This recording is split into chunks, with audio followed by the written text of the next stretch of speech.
ഈ 1982 മന്ത്രിസഭ നടക്കുമ്പോൾ ഒരു സംഭവം നടക്കുന്നുണ്ട്. നമ്മുടെ ഓൾ ഇന്ത്യ മുസ്ലിം ലീഗ് ഒരു ഘട്ടത്തിൽ മുസ്ലിം ലീഗിൽ നിന്ന് പിരിഞ്ഞു പോയതാണ്.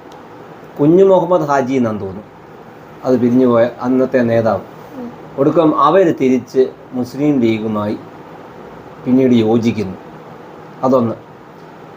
പിന്നെ നടന്ന ഒരു സംഭവം എന്ന് പറഞ്ഞാൽ, പ്രായപൂർത്തിയാകാത്ത മകളെ വിവാഹം കഴിപ്പിച്ചയച്ചു എന്ന പ്രശ്നത്തിൽ MLA ആയ MP ഗംഗാധരൻ രാജിവെക്കേണ്ടി വരും. അപ്പോൾ ഈ രാജിക്ക് പ്രധാനമായും പറഞ്ഞത്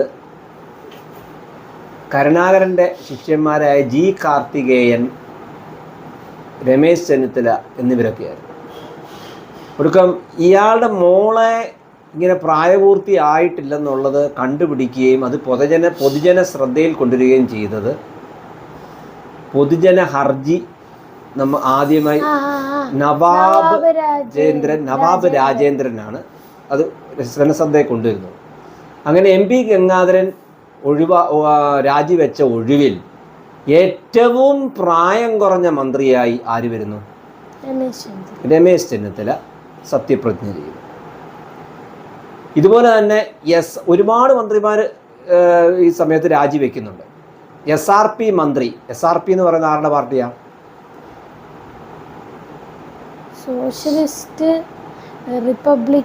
സോഷ്യലിസ്റ്റ് റെവല്യൂഷണറി പാർട്ടിയാണ്. ആരുടേതാണ്? SNDP എന്ന് കേട്ടിട്ടുണ്ടോ? എന്താണ്? ശ്രീനാരായണ ധർമ്മ പരിപാലന. SNDPയുടെ പാർട്ടിയാണ് SRP. അതിൻ്റെ N. ശ്രീനിവാസൻ രാജിവെക്കുന്നു. വയലാർ രവി, ആൻ്റണിയുടെ മനസ്സാക്ഷി സൂക്ഷിപ്പുകാരന്, ആൻ്റണിയോടൊപ്പം ഇപ്പം INCയിൽ ലയിച്ച കോൺഗ്രസ് നേതാവ് വയലാർ രവി രാജിവെക്കുന്നു. പുള്ളിയുടേത് ആഭ്യന്തര വകുപ്പ് പുള്ളിയുടെ നിന്ന് വാങ്ങി മൃഗസംരക്ഷണം കൊടുത്തു. അത്രയും പ്രാധാന്യമില്ലാത്ത മൃഗസംരക്ഷണ വകുപ്പ് കൊടുത്തു എന്ന പരാതിയില്ല പുള്ളി രാജിവെച്ചു. ഇതിൻ്റെ ഇടയ്ക്കാണ് കേരളത്തിൽ പഞ്ചാബ് മോഡൽ പ്രസംഗം നടത്തി. ആര്? R. ബാലകൃഷ്ണപിള്ള.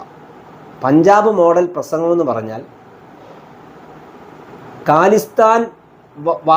ഖാലിസ്ഥാൻകാർ ചെയ്യുന്നത് പോലെ ഉള്ള രീതിയിൽ സമരം ചെയ്താലേ ഇവിടെ കാര്യങ്ങൾ നടക്കൂ എന്നൊരു പ്രസംഗം ബാലകൃഷ്ണപിള്ള നടത്തി.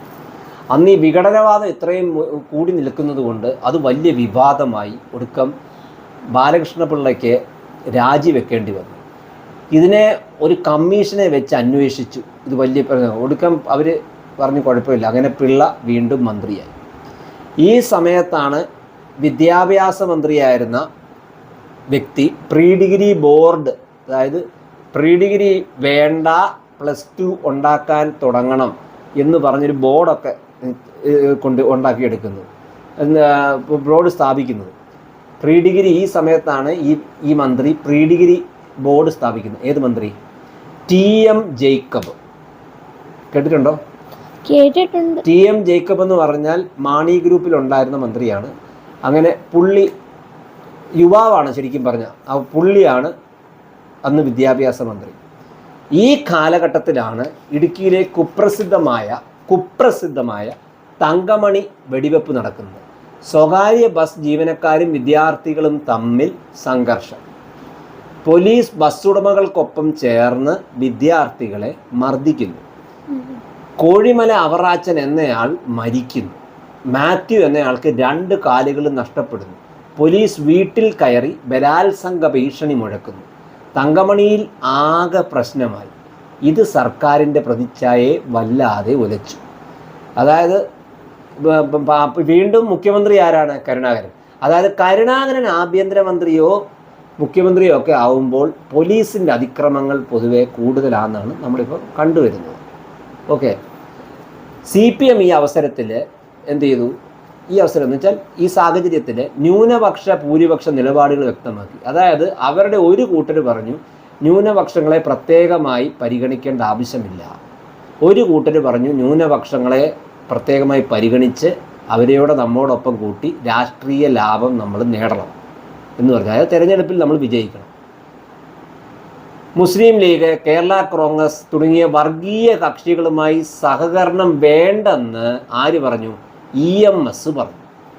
ന്യൂനപക്ഷങ്ങളെ കൂടെ കൂട്ടണമെന്ന് വാദിച്ചു. അതാരായിരുന്നു?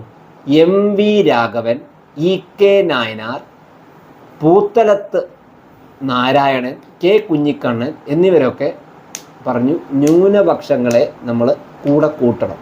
അപ്പം ഔദ്യോഗിക ഗ്രൂപ്പ്, അതായത് CPM-ലെ പ്രധാനപ്പെട്ട ഗ്രൂപ്പ് പറഞ്ഞത് കൂടെ കൂട്ടണ്ട, അവരെ പ്രത്യേകം പരിഗണിക്കണ്ട എന്നാണ് പറഞ്ഞത്. അതിന് ബദൽ രേഖ, മനസ്സിലായോ? അങ്ങനെ CPM-നുള്ള വാക്കാണ് ബദൽ രേഖ. ബദൽ രേഖ അവതരിപ്പിച്ച ആരാ? MV രാഘവന്, EK നായനാർ ഇവരൊക്കെയാണ്. അവസാനം വലിയ വലിയ വലിയ വിവാദമായി. ഒടുക്കം MV രാഘവനെ പാർട്ടിയിൽ നിന്നും പുറത്താക്കി. ഈ വിവാദത്തിൻ്റെ പേരിൽ മെയിൻ പാർട്ടിയിൽ നിന്ന് പുറത്തായത് MV രാഘവനാണ്. MV രാഘവനാണെങ്കിൽ കണ്ണൂർ വല്ലാതെ സ്വാധീനമുള്ള ഒരു വ്യക്തി. അങ്ങനെ യുവാക്കളുടെ ഹരമായ MV രാഘവൻ പുറത്താകുന്നു. ഇതോടെ 82-ലെ തെരഞ്ഞെടുപ്പിന് അതിനനുബന്ധിച്ചുള്ള നിയമസഭയുടെയും വിവരങ്ങൾ കഴിയും.